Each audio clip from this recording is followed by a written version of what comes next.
Safia, Hijas de Inmigrantes. ¿Qué es este libro? ¿Qué es Hijas de Inmigrantes? Pues Hija de Inmigrantes es una novela de ficción, pero con más realidad que ficción.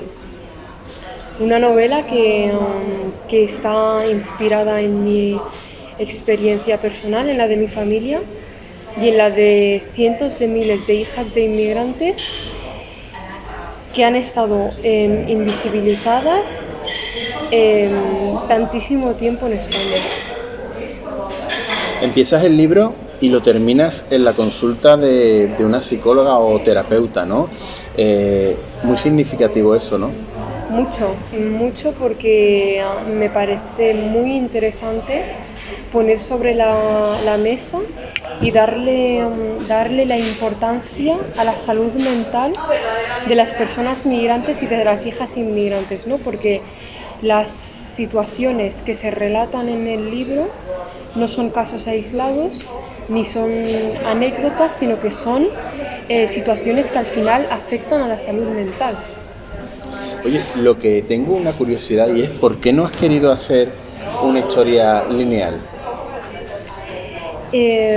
Porque me parece que somos lo que fuimos, somos esas niñas y esos traumas y esas situaciones que vivimos no se almacenaron correctamente en donde deberían haberse almacenado y nos vienen a visitar en nuestra adultez, ¿no? Entonces me parecía muy importante ir viajando de una temporada a otra porque constantemente es lo que nos pasa.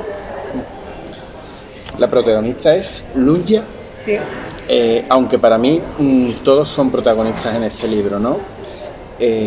Imagino que hay muchas experiencias vividas y escuchadas y contadas, pero ¿es Lunya Safia? Lunya es Safia, Lunya es Fatimatu, Lunya es todas las hijas e hijos de inmigrantes de este país. Se puede decir que entonces mejor dejar a la imaginación qué es de otras personas y qué es tuyo propio, ¿no? Yo creo que sí. Bueno, porque al final realmente los sentimientos y quizás las afrentas o las vivencias son comunes para todos, ¿no?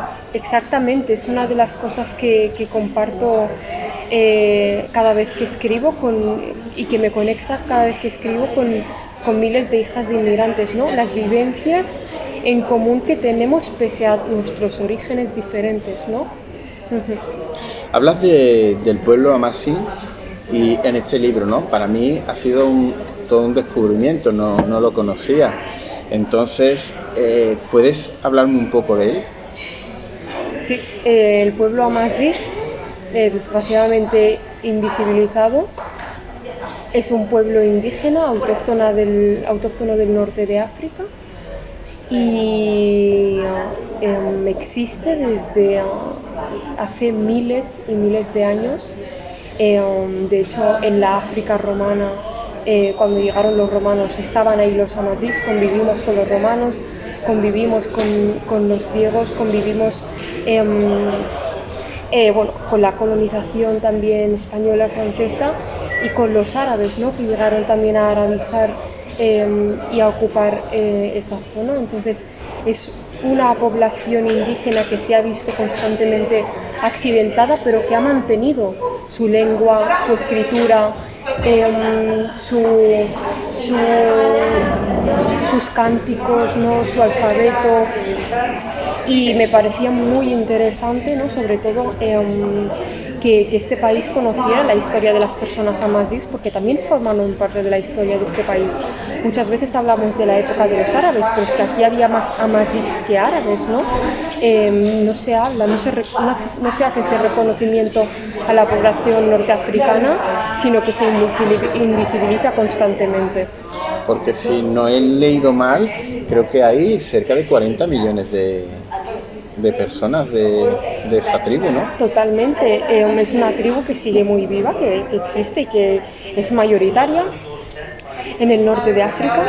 Y bueno, de hecho, hablando de inmigración, en Cataluña el amazigh es la tercera lengua más hablada, porque la mayoría de las personas migrantes son de origen amazigh. Lo que pasa es que nos hemos encontrado constantemente con esta doble discriminación por ser indígenas, ¿no? Y con este intento de arabizarnos, ¿no? De que se ha hecho creer que los amazighs son árabes y no son árabes ni hablan el árabe, tienen su propia lengua, su propia cultura, sus propias tradiciones, y son una etnia totalmente diferente, ¿no? Y esto muchísima gente no lo sabe. Eso es lo que te quería preguntar, porque si no lo he entendido mal, por ser amazigh te hace sentir diferente hasta en Marruecos, ¿no? Exactamente. La protagonista sufre una, digamos, triple discriminación, porque además su origen, su familia es indígena, ¿no? Entonces, por parte de la población que no es amazigh, sufre una discriminación y se le atribuye o se le identifica constantemente como los salvajes, bueno, pues que tenéis otra lengua, que actuáis de esta manera, los del campo, los de la montaña. En el libro se habla de racismo, de todo ese rechazo a lo diferente, a lo que viene de fuera, ¿no? Pero me ha hecho reflexionar si el racismo institucional es más difícil de ignorar que el de la calle. ¿Qué crees tú? Yo creo que sí, porque del racismo institucional depende tu vida, ¿no? Si al final, bueno, tú puedes vivir una situación racista en la calle y, ¿vale?, puede ser violenta y tal, pero si además institucionalmente te dejan en situación irregular, te quitan derechos, no te dan refugio, puede depender tu vida de ello, ¿no? Puedes morir por ello. Entonces me parece que es muchísimo más complicado, y además eso va de la mano o crea lo que es el racismo social, ¿no? Mantenernos en esta situación, en la exclusión, en segregados y en situación precaria, al final crea una alarma social, ¿no? Aparece esa faceta de activista en varios momentos del libro, y yo te pregunto, ¿de qué pasta tiene que estar hecha una activista? Porque a veces la lucha es como darse de bruces contra una pared una y otra vez, ¿no? Exactamente, sobre todo ahora mismo, en este momento, que llevamos años hablando de racismo en España, y parece que nos hemos estancado, ¿no? O sea, avanzamos y al final nos topamos con una pared invisible y nos volvemos a echar para atrás, ¿no? Y eso desgasta mentalmente, ¿no? Ese estrés, esa denuncia constante, ese estar en alerta, ese rechazo, al final nos cobra la salud mental. Y es muy complicado, es muy complicado. ¿Y qué piensas cuando cierras el libro y ves el camino que has recorrido, o que han recorrido, y lo que queda por recorrer, ¿no?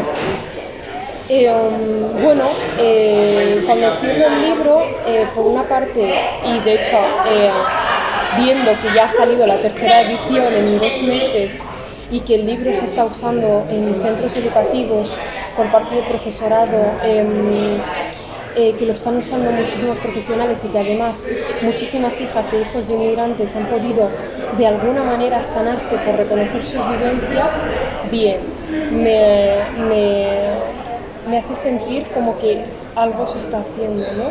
Y sobre todo con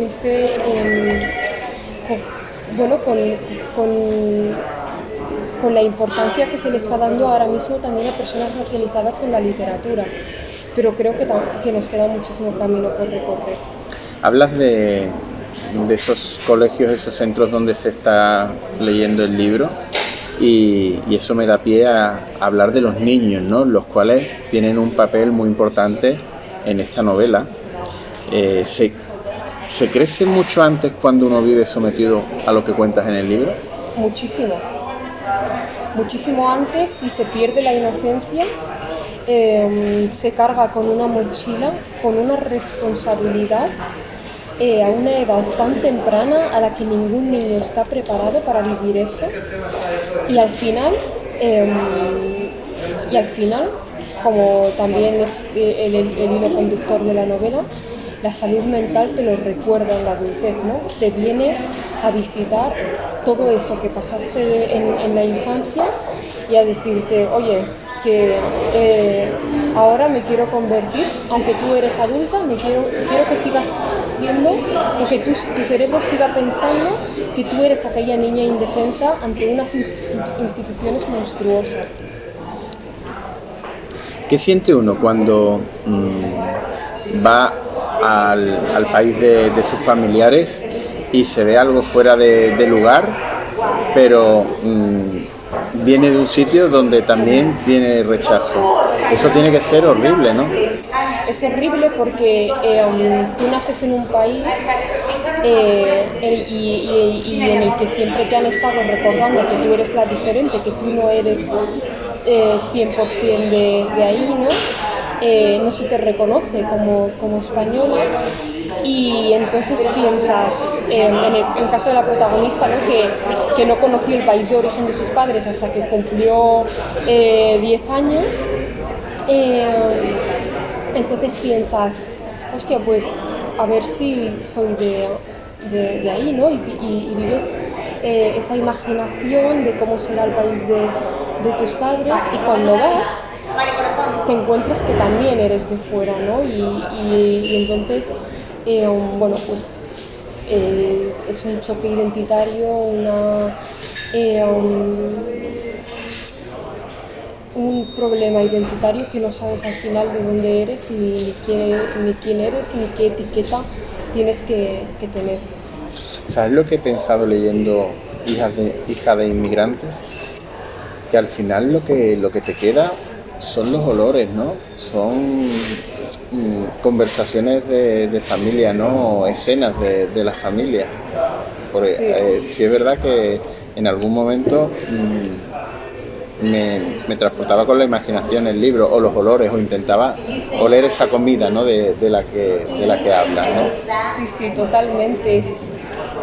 Bueno, el migrar al final conlleva un duelo, ¿no? Enorme por el abandono de esos olores, de ese contacto con la naturaleza, en este caso los padres de Nunja del campo, de todas esas especias, ¿no? Y eso es lo que ellos transmiten en casa y lo que Nunja vive también, ¿no?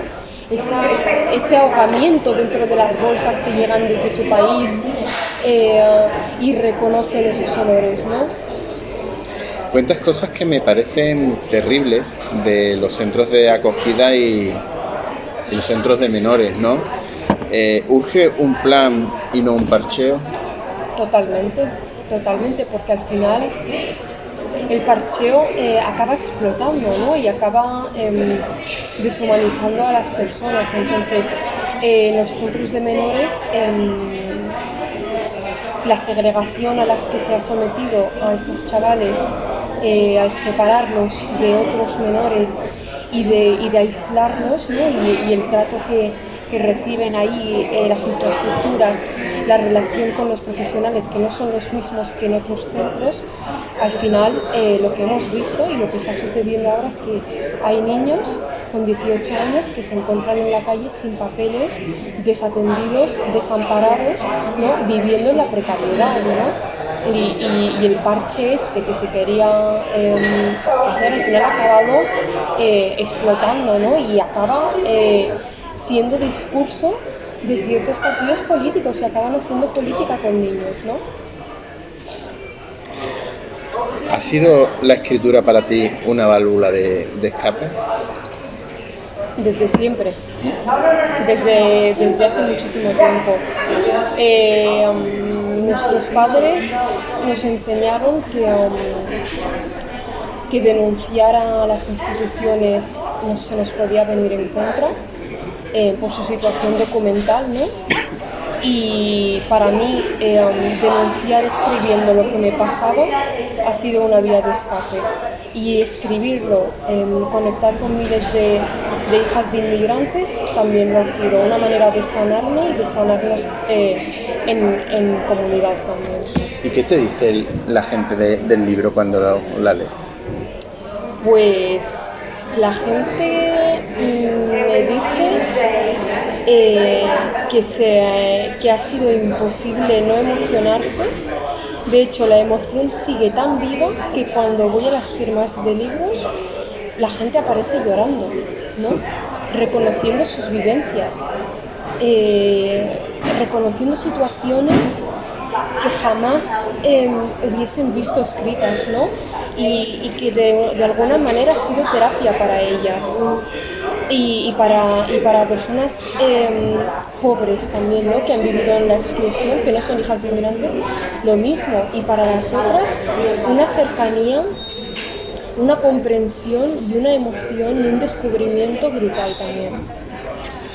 Las hijas de inmigrantes, para finalizar, ¿tienes pensado algún otro proyecto literario? Sí. No se puede hablar.